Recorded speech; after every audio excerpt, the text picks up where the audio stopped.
In this 25th anniversary year of September 11th, the Tunnel to Towers Foundation continues to honor America's heroes. Heroes like Fire Lieutenant Michael Wells, who was inspired by 9/11 to serve his community. After 14 dedicated years of service, he lost his battle with occupational cancer, leaving behind his wife, Katie, and their 3 children. Tunnel to Towers honored Lieutenant Wells by paying off the family's mortgage in recognition of his sacrifices. Donate $11 monthly and amplify your impact with a car or land donation. Go to T2T.org.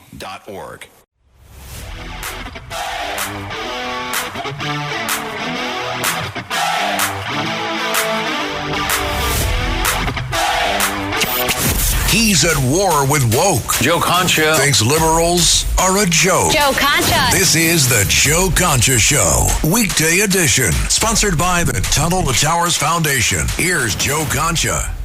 And welcome everybody on this Friday night where we have big, somewhat breaking news. Kamala Harris considered the worst candidate in the history of presidential candidates. I don't think that's hyperbole. Give me a worse one, honestly, at least in my lifetime. You want to go with Mondale? He seemed like somewhat of a nice guy, I guess. Ran on raising taxes, not a good idea. Ran against Reagan, definitely not a good idea. Lost 49 states. But Kamala, considering that she nearly spent $2 billion with a B in 2024, and not like over a 2-year campaign for president, in 107 days, who spends $2 billion and gets a return on investment, ROI, of 0, swing states 1, lost the popular vote, Republicans took back the Senate, and they held the House. I mean, so in terms of results, you got to say she was probably the worst. And again, Mondale in 84, we had somewhat of a fair media, I guess. Certainly not what it is now. ABC News at one point, Media Research Center, found that the first 100 stories, not opinions, but stories, that ABC News did on Kamala Harris, all 100 were positive. Because her best friend is Dana Walden, who introduced Doug Emhoff to Kamala because they were neighbors, and she got them together. Dana Walden runs ABC News. So, yeah.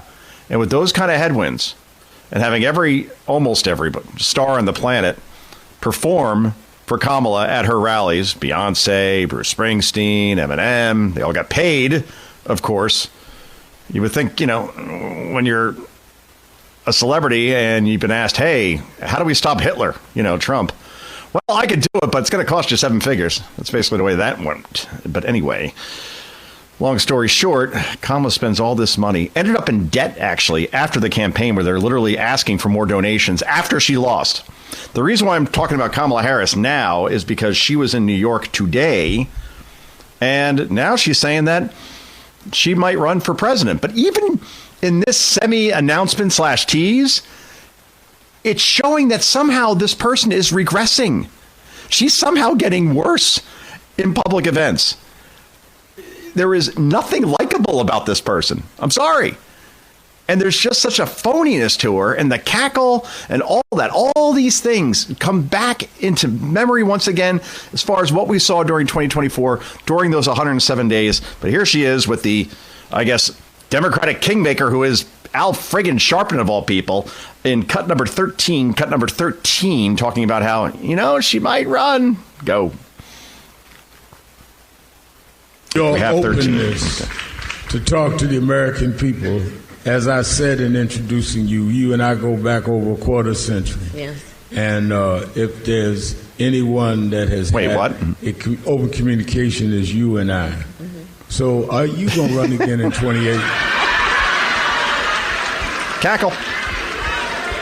So, okay, I tried to be subtle, but I just figured I'd go right at it. That's as subtle as Reverend Al Sharpton could ever be.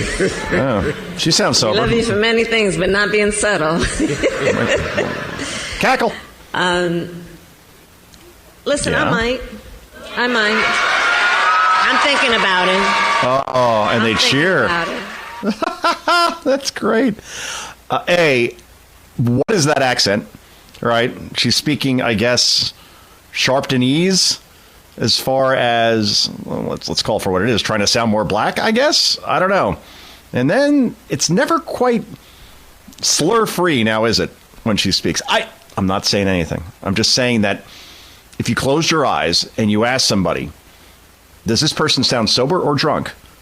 I think a majority would go with door number 2 on that one. Just saying. But it gets even better, believe me, because then Kamala decides to do this imitation of Trump. Now I'm convinced she's drunk because this thing is incoherent. It's not funny. And I don't know exactly what she's going for here. I guess it's a Trump imitation, but it's bad. And then you think that, wow, this person was a few swing states away from being the 47th president of the United States. Oh, boy. But this is just classic Kamala here for all the wrong reasons. Cut number 16. Cut number 16, go. And then he kind of acts like a mob boss. So then he's kind of like, well, you take Eastern Europe. Sounds nothing like him. And I'll take the Western Hemisphere. What? And then you over there, you get Asia. Huh? And we'll just divide it up. Right? What is she talking about? It's one thing to kind of mock your potential, well, it won't be your opponent. Well, maybe it will be. I mean, Trump does talk about a third term. But let's say, that's not going to happen.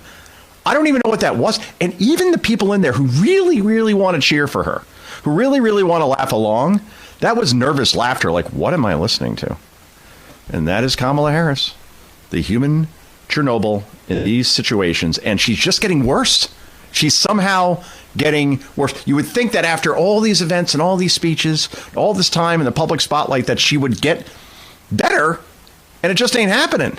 So the funny thing here is, and it's not funny for Democrats, in many polls that you see, she is winning right now. Maybe because of name brand recognition. She was the vice president. But Gavin Newsom is trailing her. One poll I saw, Harvard-Harris, by 15 points. And then she basically laps everybody else as well. Buttigieg, AOC, Pritzker. So, yeah, if she gets nominated, oh, man, you're J.D. Vance or Marco Rubio. Imagine either one of those people on a debate stage with Kamala Harris. Just think about that. Imagine Stephen A. Smith on a debate stage with Kamala Harris in the primaries. See, here's the difference this time. She was installed in 2024, Soviet style. Not one vote from the public, not one vote from Democrats. When she ran in 2019, she didn't even get to 2020, didn't even get to Iowa, because the more people heard from her, the more they didn't like her. So here, while she may be leading, the minute she has to earn a vote, which she has never done when running for president, I think it goes sideways. But the thing is, though, it's not like there's some great candidate out there to take her down. It's going to be a mess on the Democratic side. It really will. Because I don't think people really like Newsom for obvious reasons. A, his record in California, which is absolutely horrific. But also just because he comes across as a guy who will say anything to anyone to be president. Take three sides of every position. And his wife is profoundly crazy, which we will play for you in a moment. And then Buttigieg, I'm sorry, there's just something very AI about this guy, like way too programmed. And you have to wonder if there are voters out there, right? This isn't me. I don't care about this stuff. But would vote for a gay guy for president. I just wonder. Like, I get that, you know, Republicans, Democrats, much more accepted of gay marriage. For me, personally, I'm apathetic. Like, I don't care who you're sleeping with or what your sexual orientation is. I don't need to hear about it. But I just wonder, Buttigieg, and by the way, with the black vote, nobody likes him in terms of the black vote. Go look at his polling in South Carolina sometime, which is now, for Democrats, remember, it's not Iowa anymore. That's the first primary. It is the Palmetto State, beautiful state, South Carolina. And that has a high concentration of black voters. And every poll that you see, Buttigieg is at 0%, 1%. He's not exactly going to get out of the gate. And that won't just be a problem in South Carolina, but in other states, especially down south as well. So I don't think he has much of a shot. I think AOC is a joke. I don't think she's going to run. I think she's probably going to run for New York Senate, replace Chuck Schumer. She'd be better as like the DNC chair, in my personal opinion, because she could raise money. She gets crowds out. She's a complete hypocrite. She takes private jets to fight the oligarchy rallies. I get that completely, but she's a performance artist, and I don't think, as far as president, especially if somehow she got the nomination, you tell me who's going to vote for her in Pennsylvania if she's against fossil fuels, if she's against offshore drilling, in Michigan when she still is completely and totally for electric vehicle mandates, in Wisconsin, a lot of farmers, where she is against cow flatulence, very, very famously. She is for open borders, so Arizona's out, Nevada, and then Georgia, North Carolina, the other two swing states, AOC is going to win those? Ain't gonna happen. So AOC's out, Pritzker's too fat, or he's just too something. I don't know. He's like Newsom. He's like a not good-looking Newsom. And if I don't think Newsom's going to win, I certainly don't think Pritzker. So, again, Kamala could take this, despite being an absolute train wreck in these situations. I think we have one more Kamala, because, boy, you can never have enough of her on this show. No question. Cut number 17. Okay, guys? This will be cut number 17. And here she is, horrified by the SAVE Act. And the reason she gives is pretty telling. This is cut number 17. Go. They then are proposing the SAVE Act. One must ask, save who? She is absolutely slurring. And what they will do is basically, to your point, Rev, to register to vote, you're going to have to prove your citizenship by a passport or a birth certificate. Yeah. If you want to vote and prove that you're a citizen, you have to show ID. You have to show that you are a citizen of this country. Is that an argument that I just heard? No. This is the same person who once said that people that live in rural areas, since there's no Kinko's around or anything, no stores, it's like worse than Walnut Grove, which had Olson's Mercantile. I think Nellie's Restaurant came around later. There was a church and there was a mill of some kind. That was it. Apparently, like, Kamala Harris still sees the world as it was in the late 1800s in Minnesota. That's where Walnut Grove was, by the way. And no, they can't get to a Kinko's, so they can't make a copy of something? That's insane. But that's their argument. Again, this currently is your 2020 frontrunner. 2020, what am I saying? 2028. The time flies, doesn't it? Anyway, time is flying because I'm told we have to go to commercial break. But when we come back, so much more to talk about. Please do stick around. I am Joe Concha. This is Concha at Night. Back with more in just a moment. This is the Joe Concha Show, weekday edition. Joe Concha. Sponsored by the Tunnel to Towers Foundation.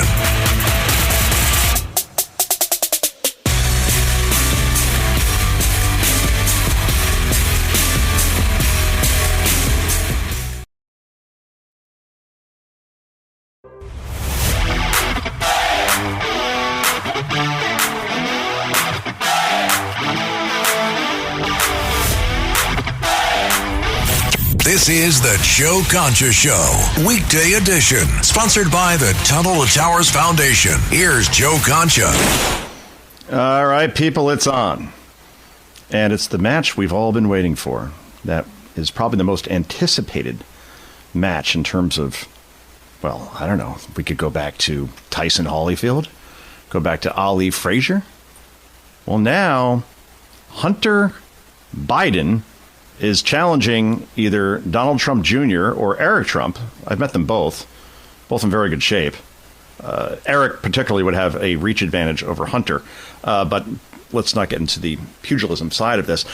Here is Hunter Biden, who clearly may have fallen off the wagon if he's saying things like this on social media. In cut number 6, this is the challenge, and I'm pretty sure that this sounds very Joe Biden-like in terms of challenging people to fights just out of nowhere for no apparent reason. Perhaps dementia setting in early with the son of the former president as well. This is cut number 6. Go.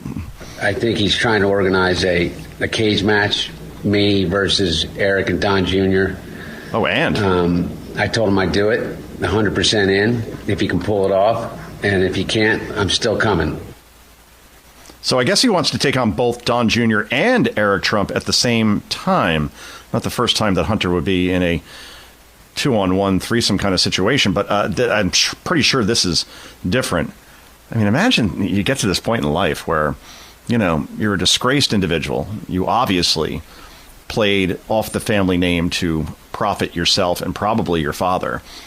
And obviously spent that money in the most nefarious ways possible, crack and hookers, and now you're just on social media as a 50-something-year-old man challenging the, can't call them children, the sons of the current president to a cage match. Very, very interesting. Anyway, let's go to, I don't know, I'm going to throw you a little curveball here, okay, because I got to play our Father of the Year, who is George Conway, in cut number 11. Conway starts to cry. Of course, George Conway is the ex-husband of Kellyanne Conway. The guy went nuts when Trump didn't choose him to be Solicitor General in his first term, so then he went on this anti-Trump tirade, started the Lincoln Project, which protected pedophiles, and now does these like D-list podcasts where now he's crying because apparently he gave $1 million of his kid's inheritance away to the Biden campaign to save democracy. Here is George Conway, Father of the Year, cut number 11. Go. Money that my kids would otherwise inherit, and I started thinking about that. So what am I going to give? And then I just thought about it. Well, what do I want my kids to inherit? And I literally was in tears. I pulled over to the side of the road. And tears. I was in tears thinking about this. It's like, I want my kids. It makes me misty-eyed even today. I want my kids to inherit a democracy. Buddy, I am certain that your kids would rather have the mill. Just saying. And you gave it to Joe Biden? That campaign, he did this in 2024, where the whole world knew that his brain had turned to mashed potatoes.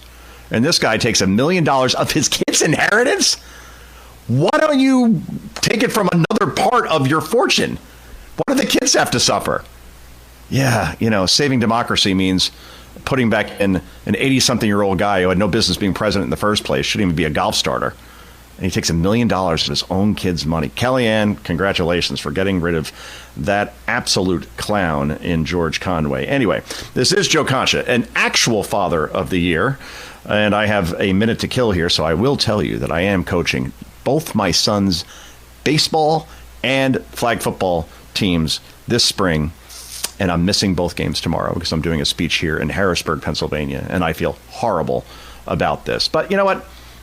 When the years go by and after the kids are out of the house or empty nesters, I would never, ever want to look back and say I should have done more with my kids. And that's why I like to volunteer. It's work. Believe me, it's work.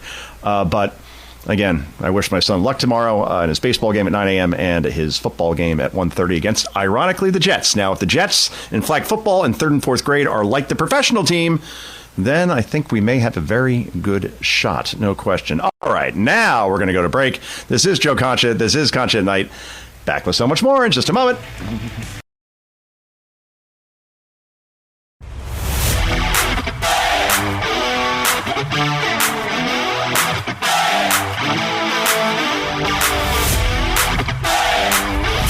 This is the Joe Concha Show, weekday edition, sponsored by the Tunnel to Towers Foundation. Here's Joe Concha.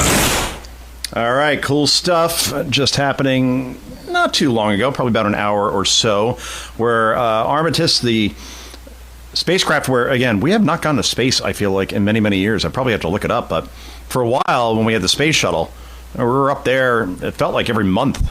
And now we did this mission where we had humans go further away from Earth than at any time in history, going to the dark side of the moon and beyond, and getting some really awesome photos. And the toilet wasn't working for a bit, which that's got to be awkward. You got to understand, you're in space, there's no gravity. If you don't have the proper kind of toilet working on a spacecraft, where does some of those deposits go exactly?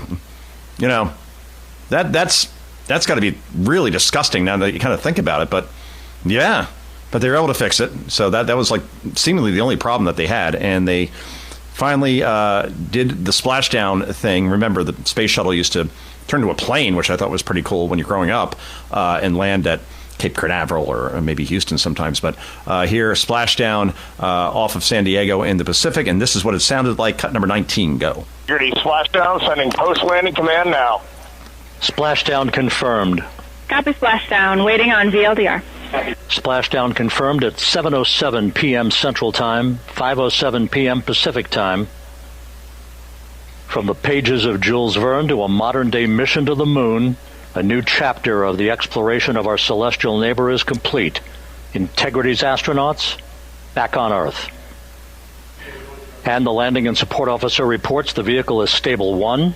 We still will be deploying the crew module uprighting system to maintain that orientation. A perfect bullseye splashdown for Integrity and its 4 astronauts. Wow, that guy's awesome. I mean, I don't know if you pre-write that, some sort of script, but yeah, that was really cool to listen to. I got chills. I don't know if you did. I definitely did. Somebody who is getting a chilling reception is Tucker Carlson lately, my former colleague over at Fox. And I used to go on Tucker's show all the time on a weekly basis, quite frankly. I never really met Tucker. He was always either in other places. So we always did the split screen thing where I would be in New York or joining from my home studio, and then he would be wherever he may be hosting from. So I don't say this in any way, shape, or form where I have any skin in the game as far as pro-Tucker or anti-Tucker, but in the end, he's taking on President Trump now, very, very critical as far as this Iran war. And, well, for whatever reason, CNN decided to do a poll on Tucker Carlson's approval rating, favorability. At last check, he's not a government employee. He's not a politician. He's a podcaster. That's what Tucker does at this point. But here's CNN, Harry Enten, giving the news here that Tucker isn't as well adored as he once was. This is cut number 14. Go. Let's start off with Tucker Carlson, who has been in absolute free fall with Republicans. I mean, just take a look at this. Look at this trend line. Tucker Carlson's net favorable. Back in March of 2024, when he and Donald Trump were very close friends, look at this. He was at plus 54 points. Look at where he is today at only plus 7 points among Republicans, and that includes GOP-leaning independents. I mean, that is a drop of, 47 percentage points. My goodness gracious. When you go up against Donald Trump and you want to appeal to the Republican base, to quote the movie Good Burger, you go on the grinder, and that is exactly what has happened to Tucker Carlson, who has absolutely collapsed among Republicans. So if it is a choice between the president and Tucker Carlson among these voters, what do they basically say? Yeah, they choose Donald Trump basically every single time. You okay? I don't know what was more weird about that clip, the fact that a poll was run on Tucker Carlson's approval or quoting Good Burger. I don't think I've ever heard that on cable news, quoting a movie that almost nobody saw. So that's Harry Enten, and I guess that's the state of Tucker Carlson at this point, where if you take on Trump, I guess the takeaway is you'll lose, right? Marjorie Taylor Greene used to be kind of adored by MAGA. Now she really, really, really, really wants a contract from CNN, so she goes on there seemingly every day to be the anti-Trump voice. Yeah, now she is loathed by the Trump base, the MAGA base supporters. I think she's an idiot.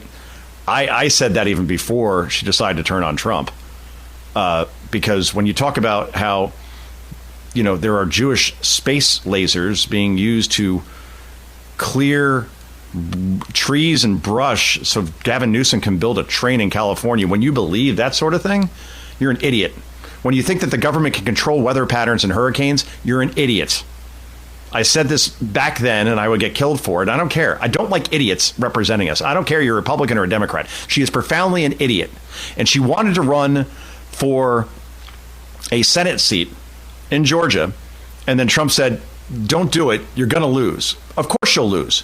Because all you have to do is play back some of these clips of the idiotic things that she has said. And statewide, she can't win an election. She could win in some deep red congressional district, sure. But statewide, in a purple state like Georgia, no shot. So Trump said, don't do it. And she resented that.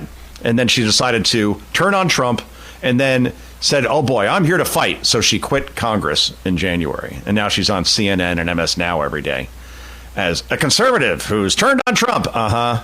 It's all for attention. It's all a vanity project. That's all it's ever been with, again, this profound idiot, MTG.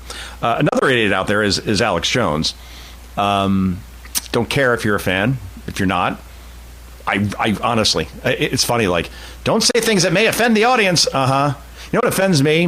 When little kids are shut up in an elementary school in Sandy Hook in Connecticut, and then Alex Jones says that these are all actors, and then the parents have to, after losing their children, after they're executed at a school, then have to deal with harassment from Alex Jones followers because they're in on it too, and they're actors as well. Screw you, dude. So anyway, I'm in the Ben Shapiro camp here as far as Shapiro taking on Alex Jones in this clip, and this is glorious. Cut number 15, go. And Alex Jones sitting along for all of this. Alex Jones is the guy who had to pay out a bajillion-dollar settlement because he was lying about dead kids at Sandy Hook. That guy was welcomed. That guy was treated as... Tucker Carlson literally called that guy a prophet. He literally called him a prophet, Alex Jones, who, by the way, says he no longer supports Trump. He put out that tweet yesterday saying that he no longer supports President Trump. I made it very clear. I no longer support Trump, and I'm very thankful to him for making it clear that I have nothing to do with him. The new Trump is a rotting husk of the old Trump. Speaking of a rotting husk, dude, take a look in the mirror, my dude. Testosterone replacement therapy can only do so much. Oh, that's good. I would steal that line, but now it's kind of gone viral, so they'll know that I took it from Shapiro. But yeah, so I guess Alex Jones is out of the Trump camp as well. Who friggin' cares? The less crazies, the better. Believe me. Meanwhile, Dan Bongino is a friend. I will forever be thankful to Dan for alerting me to the wonders of having a home TV studio. Because commuting to New York City from New Jersey, I don't care what time of day it is, sucks. I mean, it is profoundly horrible. And I asked Dan, I said, you live kind of far away from Miami. How are you on TV so much? He goes, I got a home studio. So tell me more about this. And he put me in touch with a guy who put a home studio in my basement. And life changed from there. I could be on like 3 times as much, no matter what time it is, day or night. And I don't have to deal with that absolutely horrific commute in and out of New York City for 5-minute hits on Fox News and Fox Business. So anyway, I say this because Dan, I think, is truly a straight shooter. I think he tried his best at the FBI. He said he was going to stay there a year. He did. But in the end, there's a lot more bureaucracy than I think even he expected. Anyway, here he is in cut number 7 with Laura Ingraham, and I just find this to be awesome. I'm not going to say what it's about, but you'll get it pretty quickly. Cut number 7, go.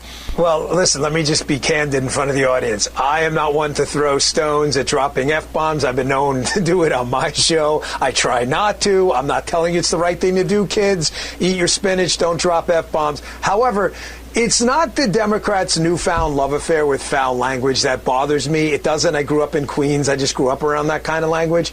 It's the, as you kind of hinted to in your monologue there, it's the non-genuine inauthenticity of it. It's the, remember the Liz Warren, hey, honey, you like a beer? It was just so fake. It wasn't that Liz Warren drank a beer on like an Instagram Reels. It was so forced and fake that even the husband seemed caught off guard. Like, what? Like, you've never had a beer before. It was just so fake and phony.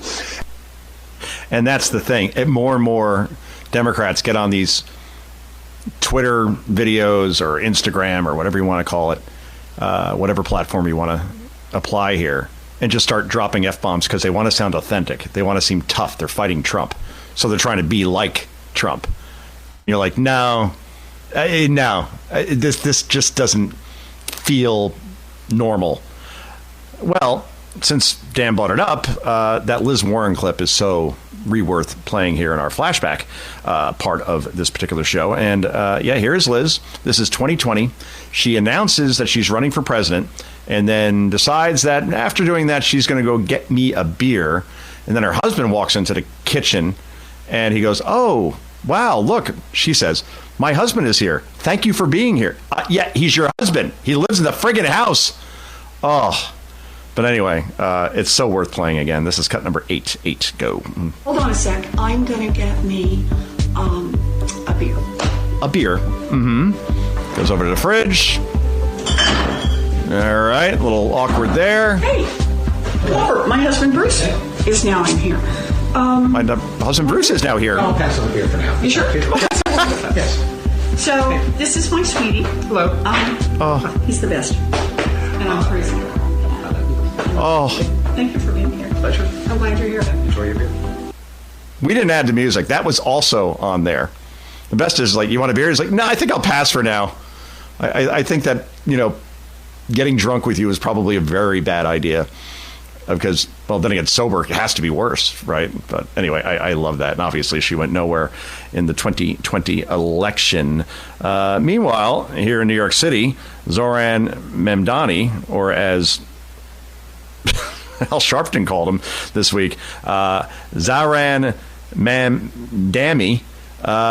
Here is Gutfeld going off on Mamdani because, well, that whole free buses thing that he promised during the election, well, it just ain't going to happen. This is cut number 2 on the 5. Gutfeld, go. This has got to be confusing to Zoran's backers. They were told they get free buses. How hard is that? Just make them free. People can get on them. You don't have to pay for it. What's the problem? But then he has to explain to them, because they're stupid, that, it's not really free. Other people pay for it, like your neighbors, your boss, your landlord. Pretty soon they're going to leave, and then you're really screwed. You'll not only be walking to work, you won't be walking to work because you won't have a job. I think Zoran is harmful to civil society because he looks at whites and Asians who already pay a vast, disproportionate sum of taxes relative to the percentage of the population, which all goes to these corrupted social programs. And he's saying they aren't paying their fair share. They need to pay more. Again, if you thought woke was dead, if you thought DEI is dead, it just changed its name and it transitioned. It's on steroids. You're paying for its new tits. Zoran. All right, I think we can leave it there. That's a good way to end that. I guess we could say that word on this particular show, FCC. Yeah, that's fine. That's fine. I think I said tips, right? No taxes on tips, something like that. But it's all true. And again, let's go back to Zoran Mamdani. And Gutfeld used the term because his supporters are stupid. Yeah, they fell for this. This is cut number 4. Cut number 4, go. Together, New York, we're going to freeze the... No, you're not. Together, New York, we're going to make buses fast and... Together, New York, we're going to deliver universal... No, you won't. Let the words we've spoken together, the dreams we've dreamt together, become the agenda we deliver together. Whee! No one thought in that crowd, how do you pay for all that stuff? You're talking billions upon billions of dollars with a city that already has a huge budget gap, where more and more people, especially rich folks, are leaving and all the tax revenue is going with them. And he promised all this stuff, got 51% of the vote because he had an inept Republican running against him who was only doing it for a vanity project so he could get on TV a lot. And obviously Andrew Cuomo split the vote in terms of Democrats, and that's just the way that went down. So again, free busing ain't going to happen. And trust me, universal free health care, you're talking like it's a city of 8 million people. You're talking, they say 10 billion it's budgeted for. It's not going to be 10 billion. It'll be at least 3 times that. Look at Obamacare. Look at what happened with that. So we could go down the line. He's not going to deliver on one promise he had, but because he smiles a lot and does really cool social media videos, and yesterday walked home from work, which people were like in awe of, because no one walks home from work on a nice day. Unbelievable. Anyway, this is Joe Concha. This is Concha at Night. We wrap this puppy up in just a moment. This is the Joe Concha Show, weekday edition. Joe Concha. Sponsored by the Tunnel to Towers Foundation.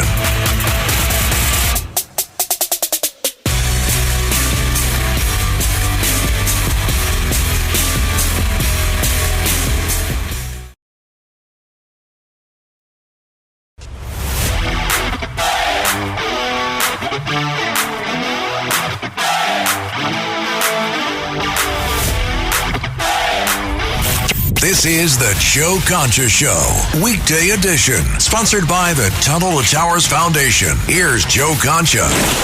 All right, everybody. So the aforementioned Marjorie Taylor Greene on CNN apparently doesn't understand these things called negotiating, especially with regimes like Iran, where either go big or go home as far as the type of rhetoric that you're going to throw at them, because obviously playing nice, like Obama and Biden did, doesn't work.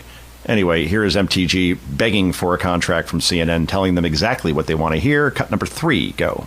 How can any person that is mentally stable call for an entire civilization of people to be murdered, to be wiped out, to never come back again? That's what the president called for.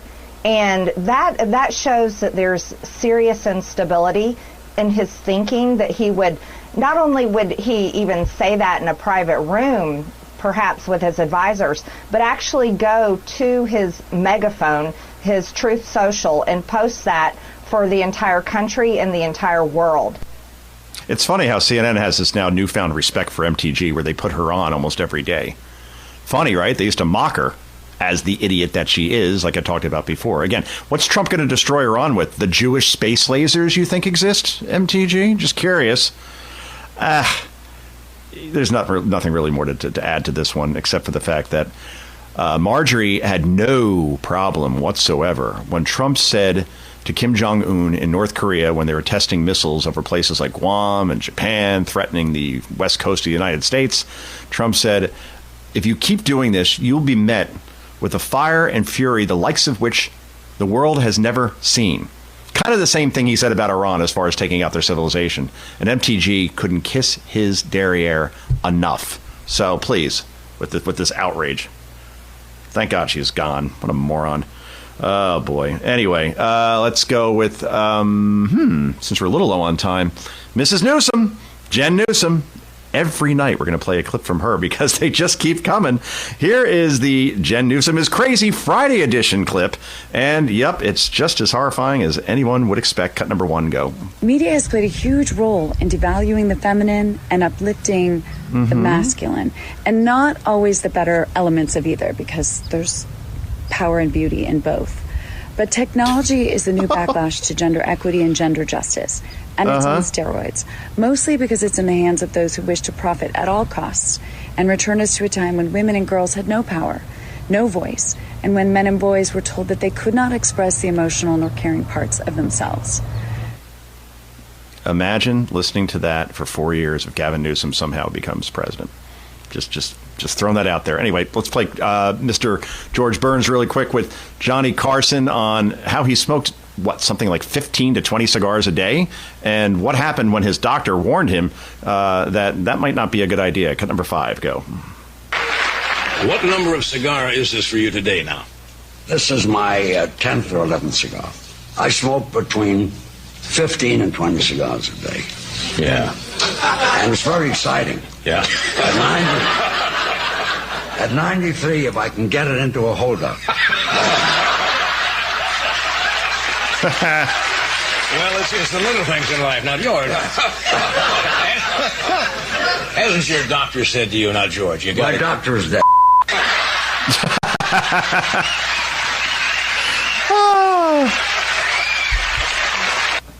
See, that's great. I mean, yeah, he outlived the doctor. 93 years old. There he was on Carson, and the guy could deliver. Oh, God, is those movies. Oh, God, and book 2. There may have been a 3. 3 wasn't very good, but it was just incredible. And that's what late night used to be. Great conversations and actual humor. Anyway, this is Joe Concha. This has been Concha at Night. We're back on Sunday at 11 a.m. Eastern Time on WABC and on stations around the country, and 9 p.m. on Monday. Until then, I got 2 words for you. Bye-bye.